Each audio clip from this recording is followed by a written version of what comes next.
Hezbollah group ഇസ്രായേലിൻ്റെ iron dome തകർത്ത വിവരം പുറത്തു വന്നു. ഏറെക്കുറെ രഹസ്യമാക്കിയായിരുന്നു ഇത് ഇസ്രായേൽ വെച്ചിരുന്നത്.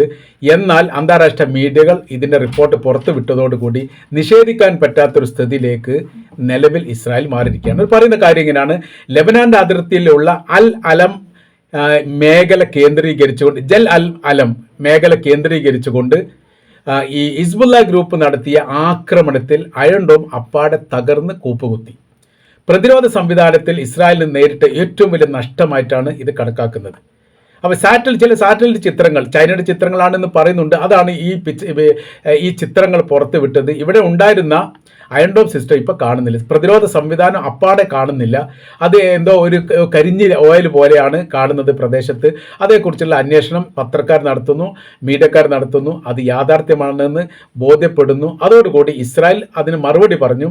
അയൺ ഡോമിൻ്റെ ഒരു ഭാഗത്ത് ചെറിയൊരു തീപിടുത്തമുണ്ടായിരുന്നു, തങ്ങൾക്കത് കെടുത്താൻ വേണ്ടി സാധിച്ചു, അത്രയേ ഉള്ളൂ, വേറെ വിഷയമൊന്നുമില്ല. അങ്ങനെ തന്നെ അവർ സമ്മതിച്ചത് ഈ പത്ര റിപ്പോർട്ടുകളൊക്കെ പുറത്ത് വന്നതിന് ശേഷമാണ്. ഇപ്പോൾ ഇസ്രായേലിനെ സംബന്ധിച്ചിടത്തോളം അവരുടെ വിഷയം എന്ന് പറഞ്ഞാൽ അയൺ ഡോം തകർക്കാൻ മാത്രമുള്ള പ്രതിരോധ സംവിധാന ശക്തി അല്ലെ സംവിധാനങ്ങൾ നിലവിൽ ഹിസ്ബുള്ള ഗ്രൂപ്പിൻ്റെ കൈവശത്തിലെത്തിയിരിക്കുന്നു. അഥവാ നേരിട്ട് കൊണ്ട് ആയുധങ്ങൾ ലെബനാനിൽ എത്തിയിരിക്കുന്നു. അത് ഇറാൻ നൽകിയതാണ് എന്നുള്ളതാണ്. കടൽ വഴിയോ മറ്റ് മാർഗങ്ങളോ ഉപയോഗിച്ചുകൊണ്ട് അവിടെ എത്തുകയും തങ്ങളുടെ പ്രതിരോധ സംവിധാനങ്ങൾ തകർക്കപ്പെടുകയും ചെയ്തിട്ടുണ്ട് എന്ന് പറയാൻ നിസ്സാരമായിട്ട് കാണാൻ വേണ്ടി സാധിക്കുകയില്ല.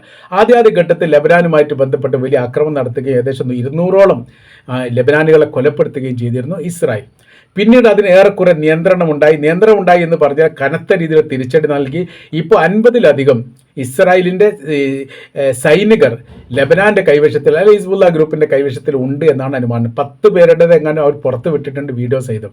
ഇതോടുകൂടി ആക്രമത്തിൻ്റെ കാഠിന്യം കുറയുകയും ഒരു മധ്യസ്ഥ രീതിയിലേക്കുള്ള കാര്യങ്ങൾ എത്തുകയും ചെയ്തു. ലെബനാനുമായി 2 ഘട്ടത്തിലെങ്കിലും ചർച്ച നടത്തിയിട്ടുണ്ട് ഹിസ്ബുള്ള ഗ്രൂപ്പ് അല്ല ലെബനാൻ ഗവൺമെൻറ്റുമായിട്ട്. അവർ ഏറെക്കുറെ ധാരണത്തിലെത്തിയിട്ടുണ്ട്. അവരുടെ ധാരണത്തിലെത്തിയെന്നല്ലാതെ ഹിസ്ബുള്ള ഗ്രൂപ്പ് അത് അംഗീകരിച്ചിട്ടില്ല. ഈ ഭാഗത്ത് നിന്ന് അതിർത്തി കേന്ദ്രീകരിച്ചുള്ള ആക്രമണത്തിൻ്റെ പരമ്പര ഇപ്പോൾ തന്നെ ലെബനാനിൽ തുടരുന്നു എന്ന റിപ്പോർട്ടും പുറത്തു വരുന്നു. ഇപ്പോൾ ഇസ്രായേലിനെ സംബന്ധിച്ചിടത്തോളം ലെബനാനെങ്കിലും പിടിച്ചു നിൽക്കാൻ സാധിക്കും, ആ ഒരു വിജയമെങ്കിലും കാണിച്ചു കൊടുക്കാൻ സാധിക്കും എന്നായിരുന്നു കണക്കൂട്ടി. അതും തെറ്റുകയാണ്. അത് താളം തെറ്റിങ്ങായിട്ടാണ് ഇപ്പോൾ ഓടിക്കൊണ്ടിരിക്കുന്നത് എന്ന തരത്തിലുള്ള റിപ്പോർട്ടാണ് ഇപ്പോൾ പുറത്തു വരുന്നത്. അപ്പോൾ ഇസ്രായേലിനെ സംബന്ധിച്ചിടത്തോളം ലെബനാനിലേക്ക് ഈ ഗസയുടെ അതിർത്തിയിൽ നിന്ന് പോലും സൈനികരെ പിൻവലിക്കുകയും ഇവിടേക്ക് ഈ മാറ്റുകയും ചെയ്തിട്ടുണ്ട്. അപ്പോൾ ഇവിടെ ഒരു സൈനികപരമായിരിക്കുന്ന ഒരു താവളം ഉണ്ടാക്കിക്കൊണ്ട് ഹിസ്ബുള്ള ഗ്രൂപ്പിനെ അപ്പാടെ ഇല്ലാതാക്കുകയായിരുന്നു ലക്ഷ്യം. എന്നാൽ അപ്പാടെ ഇല്ലാതാകുന്നത് ഇപ്പോൾ ഇസ്രായേലിലെ സൈനികരാണ് എന്നുള്ള റിപ്പോർട്ടാണ് പുറത്തു വരുന്നത്. ഈ അയൺ ഡോം സംവിധാനം തകർത്തതോട് കൂടിയിട്ട് ഇനി ഇസ്രായേലിൻ്റെ അകത്തുള്ള ഇതിപ്പോൾ അതിർത്തി കേന്ദ്രീകരിച്ചുകൊണ്ടാണുള്ളത്. ഈ ആക്രമണം നടത്തിയത് ഏകദേശം പറയുന്ന സമയത്ത് ലെബനാനിൽ നിന്ന് 5 മുതൽ 15 കിലോമീറ്ററിൻ്റെ ചുറ്റളവിലാണ് എന്ന് പറയപ്പെടുന്നു. ഇനിയിപ്പോൾ ഇങ്ങോട്ട് കയറുന്ന സമയത്ത് ഇസ്രായേലിൻ്റെ അകത്തേക്ക് കയറുന്ന സമയത്ത് സർവ്വ മേഖലയിലും ഈ പരീക്ഷണം അവർ തുടരാൻ സാധ്യതയുണ്ട് എന്നുള്ളത്. അഥവാ ഏതെങ്കിലും തരത്തിലൊരു ആക്രമണം ഇറാൻ നേരെ ഉണ്ടാകുന്ന സമയത്ത് മേഖല കേന്ദ്രീകരിച്ചുകൊണ്ട് ഇറാൻ്റെ സർവ്വ സൈനിക സംവിധാനങ്ങളും അതായത് അവരുടെ ട്രൂപ്പ് വിഭാഗങ്ങൾ ഒന്നിച്ചു കൊണ്ടുള്ളൊരു ആക്രമണം ഇസ്രായേലിൽ തന്നെ നടത്താൻ വേണ്ടി മൊത്തത്തിൽ തീരുമാനിച്ച വിവരം ഇതിനിടെ തന്നെ പുറത്തു വന്നിരുന്നു. അത് രഹസ്യ ചോർത്തി എന്നൊക്കെയാണ് ഇസ്രായേൽ പറയുന്നത്. അഥവാ ഷിയ മിലിഷ്യ വിഭാഗങ്ങൾ ഈ മേഖലയിൽ സജീവമാണ്. എല്ലാ മിലിഷ്യ വിഭാഗങ്ങളെ ഏകോപിപ്പിച്ചുകൊണ്ട് പൊടുന്നനെയുള്ള ഒരു ആക്രമിച്ച് വിശ്രമിച്ച് വീണ്ടും ആക്രമിക്കുന്ന രീതി ഇറാൻ മാറ്റിക്കൊണ്ട് ഒരേ സമയത്ത് തന്നെ നിരന്തരം ആക്രമിച്ചുകൊണ്ടേയിരിക്കുന്ന ഒരു പ്രവർത്തനം, അതായത് ഇസ്രായേൽ ചെയ്യുന്ന പ്രവൃത്തി അങ്ങനെയാണ്. അതിന് തുടർച്ചയായ രീതിയിൽ തന്നെ ഇറാൻ്റെ ഭാഗത്തു നിന്ന് ഉണ്ടാവാൻ വേണ്ടിയുള്ള സംവിധാന കാര്യങ്ങൾ ഒരുക്കിയിട്ടുണ്ട്. അങ്ങനെ വരുന്ന സമയത്ത് ഇസ്രായേൽ തിരിച്ചടിക്കാനുള്ള സാവകാശം പോലും കിട്ടില്ല. ഇസ്രായേൽ ചെറിയ രാജ്യമാണ്, ഇറാനാണെങ്കിൽ വിശാലമാക്കപ്പെട്ട രാജ്യമാണ്. നിരന്തര സർവ്വ മേഖല ലെബനാൻ്റെ മേഖലയിൽ, യമൻ്റെ മേഖലയിൽ നിന്ന്, ഇറാഖിൻ്റെ മേഖലയിൽ നിന്ന്, ബഹ്റിൻ്റെ മേഖലയിൽ നിന്ന്, അങ്ങനെ തുടർച്ചയായ രീതിയിൽ ഇറാനെ പിന്തുണക്കുന്ന ഷിയ മിലിഷ്യ പിന്തുണക്കുന്ന എല്ലാ വിഭാഗങ്ങളുടെ കൈവശത്തിലേക്കും ആയുധങ്ങൾ കൊടുത്തുകൊണ്ട് ഒരേ സമയത്ത് വളഞ്ഞിട്ട് ആക്രമിക്കുന്ന ഒരു രീതി. അതിൽ ഇവരുടെ പ്രവൃത്തി എന്ന് പറഞ്ഞാൽ ഹിസ്ബുള്ള ഗ്രൂപ്പിൻ്റെ പ്രവൃത്തി എന്ന് അയൺ ഡോം തകർക്കുക എന്നുള്ള അയൺ ഡോം തകർത്താനുള്ള ഗുണം എന്ന് പറഞ്ഞാൽ ഒരു മിസൈൽ പോലും പായാവാതെ ലക്ഷ്യത്തിലെത്തിക്കാൻ വേണ്ടി സാധിക്കും. ആ പ്രവർത്തനമാണ് ഹിസ്ബുള്ള ഗ്രൂപ്പിനെ ഏൽപ്പിച്ചത് എന്ന റിപ്പോർട്ട് പുറത്തു വന്നിട്ടുണ്ട്, സ്ഥിരീകരിക്കപ്പെട്ട റിപ്പോർട്ട് അല്ലെങ്കിൽ പോലും. അപ്പോൾ ഈ അയൺ ഡോം തകർത്തത് ഇസ്രായേൽ സ്ഥിരീകരിച്ച സ്ഥിതിക്ക് അവരുടെ കയ്യിൽ ആയുധങ്ങൾ ഉണ്ട് എന്നുള്ളത് കൃത്യമാണ്. ഇത് കണ്ടെത്താൻ വേണ്ടി വലിയ ശ്രമങ്ങളൊക്കെ ഇസ്രായേലിൻ്റെ സൈന്യം ഈ ലെബനാൻ്റെ അകത്ത് കയറി തന്നെ നടത്തിയിരുന്നു.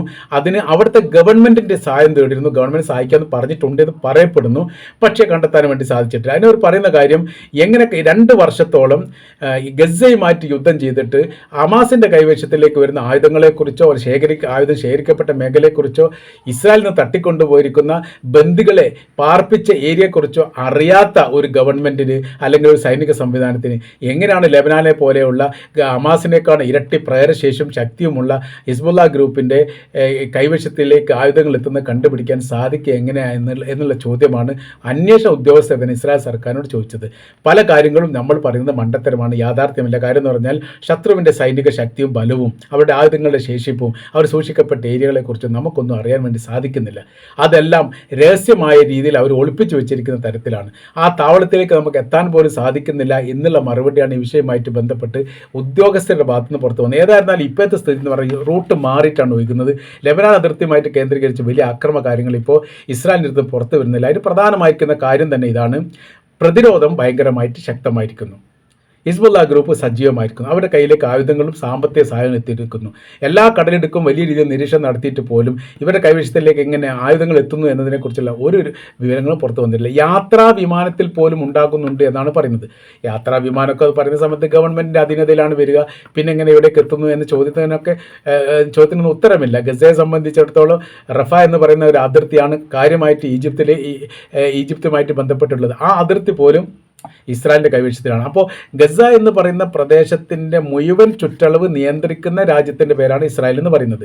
എന്നിട്ട് പോലും ഹമാസിൻ്റെ കൈവശത്തിലേക്ക് എത്തുന്ന ആയുധങ്ങളെക്കുറിച്ച് കണ്ടെത്താൻ വേണ്ടി സാധിക്കാത്ത ഇസ്രായേലിനെ സംബന്ധിച്ചിടത്തോളം ഇത് വലിയ പ്രയാസമാണ്. അപ്പോൾ ഇപ്പോൾ പറയുന്ന കാര്യം ഇങ്ങനെയാണ്: ഇസ്രായേൽ നിരന്തരം ടാർഗറ്റ് ചെയ്തുകൊണ്ടുള്ള ആക്രമണം ഇനി വരാൻ പോകുന്നുണ്ട് എന്നുള്ളതാണ്. അത് ഇതിന് മുമ്പ് തന്നെ ഇറാൻ്റെ ഭാഗത്തൊരു പ്രസ്താവന പുറത്തു വന്നിരുന്നു.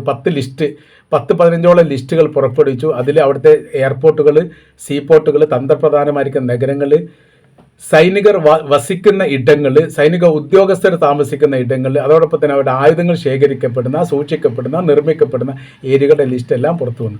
ഇതെല്ലാം ഞങ്ങളുടെ തോക്കിൻ്റെ മുനമ്പിലാണുള്ളത്, ഞങ്ങൾ വെടിവെച്ചാൽ എത്താവുന്ന ദൂരം മാത്രമേ ഇസ്രായേലിലേക്കുള്ളൂ എന്ന തരത്തിലുള്ള ഒരു മുന്നറിയിപ്പ് ഇറാൻ്റെ ഭാഗത്ത് വന്നിരുന്നു. അവർ മുന്നറിയിപ്പ് തരിക അല്ലെങ്കിൽ ആ വിവരം തരിക എന്ന് പറഞ്ഞാൽ അത് അവർ തീർച്ചയായിട്ടും നടപ്പിലാക്കുന്ന വിവരങ്ങൾ മാത്രമാണ് ഇറാനെ സംബന്ധിച്ചിടത്തോളം അവർ പുറത്ത് വിടാറുള്ളത് സാധാരണ. എന്നാൽ ഈ അമേരിക്കയെ സംബന്ധിച്ചിടത്തോളം, ഇസ്രായേലിനെ സംബന്ധിച്ചിടത്തോളം അവരിങ്ങനെ വെറുതെ സംസാരിച്ചു കൊണ്ടേയിരിക്കും. അത് ലക്ഷ്യത്തിൽ എത്തിക്കാൻ വേണ്ടി സാധിക്കാത്ത സ്ഥിതിയിലേക്ക് കാര്യങ്ങൾ പോവുകയും ചെയ്യും. ഹിസ്ബുള്ള ഗ്രൂപ്പിനെ സംബന്ധിച്ചിടത്തോളം അവർക്ക് ഈ പറഞ്ഞ പോലെ ഇറാനെ ഒന്നും നോക്കാനില്ല. വലിയ നഷ്ടങ്ങളും വലിയ നാശങ്ങളും വലിയ മരണങ്ങളും വലിയ ദുരന്തങ്ങളും ലെബനാനിൽ ഇസ്രായേൽ ഉണ്ടാക്കിയിട്ടുണ്ട്. അതുകൊണ്ട് ഏത് രീതിയിലുള്ള കനത്ത തിരിച്ചടിയും തങ്ങളെ സംബന്ധിച്ചിടത്തോളം അനുഭവിച്ചതിൻ്റെ പകുതി പോലും ആവില്ല എന്നിടത്തേക്കാണ് ലെബനാനുള്ളത്. ഇറാനും അങ്ങനെ തന്നെയാണ്. അവർ ആത്മീയ നേതാവിനെ കൊലപ്പെടുത്തിയെന്ന് പറയാൻ നിസ്സാരമായിരിക്കുന്ന കാര്യമൊന്നുമല്ല. അതിനുള്ള ഈ ശിക്ഷ ഇസ്രായേലിന് എത്രത്തോളം കൊടുക്കാൻ പറ്റുമോ അത്രത്തോളം കൊടുക്കുക. പരിധിവരെ കൊടുത്തിട്ട് ഇനി കൊടുക്കാൻ തയ്യാറാകുന്ന അവസരത്തിന് വേണ്ടിയിട്ട് ഇറാൻ കാത്തിരിക്കുന്നു. അപ്പോൾ രണ്ട് ഭാഗത്തെ സംബന്ധിച്ചിടത്തോളം മൂർച്ചയുള്ള ആയുധങ്ങളും മൂർച്ചയുള്ള മനുഷ്യന്മാരുമാണ് അവിടെ നിൽക്കുന്നത്. മരണത്തെ പേടിയില്ലാത്ത വിഭാഗത്തിൻ്റെ കയ്യിലേക്ക് ആയുധങ്ങൾ നൽകുന്നു. അവർ മരിക്കുക എന്ന ഇഷ്ടമുള്ള കാര്യമായിട്ട്, വിനോദമായിട്ട് അവർ താല്പര്യപ്പെടുന്നു, ആഗ്രഹിക്കുന്നു. ആ വിഭാഗവുമായിട്ട് നിരന്തരം ഏറ്റുമുട്ടുന്ന ദയനീയമായിരിക്കുന്ന ഒരവസ്ഥയാണ് നിലവിൽ ഇസ്രായേലിനുള്ളത്. ഇസ്രായേൽ തന്നെ പറയുന്നുണ്ട്, വിജയിപ്പിച്ചെടുക്കുക എന്ന് പറഞ്ഞാൽ വലിയ പ്രയാസമുള്ള കാര്യമാണ്. ഇതൊന്നും ലക്ഷ്യം കാണുമെന്ന് ഞങ്ങൾക്കറിയില്ല. പക്ഷേ എന്ത് ചെയ്യാൻ പറ്റും? ഇട്ടെറിഞ്ഞു പോയാൽ വീണ്ടും ശക്തമായിരിക്കുന്ന അക്രമം വരും എന്നതിനാലാണ് ലെബനാനെങ്കിൽ ലെബനാൻ ആ മേഖല കേന്ദ്രീകരിച്ചുകൊണ്ട് തങ്ങൾ പ്രവർത്തിക്കാൻ ആഗ്രഹിച്ചത്. തങ്ങളുടെ ലക്ഷ്യങ്ങളുണ്ട്. ലെബനാനും സിറിയയും അടക്കമുള്ള സൗദി അറേബ്യയുടെ പകുതി ഭാഗം ചേർത്തുകൊണ്ട് ഇസ്രായേൽ എന്ന് പറയുന്ന രാജ്യം സാമ്രാജ്യമാക്കുക എന്നുള്ളത് തങ്ങളുടെ സ്വപ്ന പദ്ധതിയാണ്. ആ സ്വപ്ന പദ്ധതി യഥാർത്ഥത്തിൽ ഇപ്പോൾ തകർന്നു പോകുന്ന സ്ഥിതിയാണ് ഉള്ളത് എന്നുകൂടി ഈ വിഷയവുമായിട്ട് ബന്ധപ്പെട്ട് യഥാർത്ഥത്തിൽ ഈ ഇസ്രായേൽ പറഞ്ഞു വെക്കുകയാണ്. മുന്നേറുക വലിയ പ്രയാസമാണ് എന്നാണ് അവരിൽ നിന്ന് ലഭ്യമാകുന്ന ഏറ്റവും ഒടുവിലത്തെ വിവരമായിട്ട് പത്രമെഴുതി നമുക്ക് മനസ്സിലാക്കാൻ വേണ്ടിയിട്ട് സാധിക്കുന്നത്.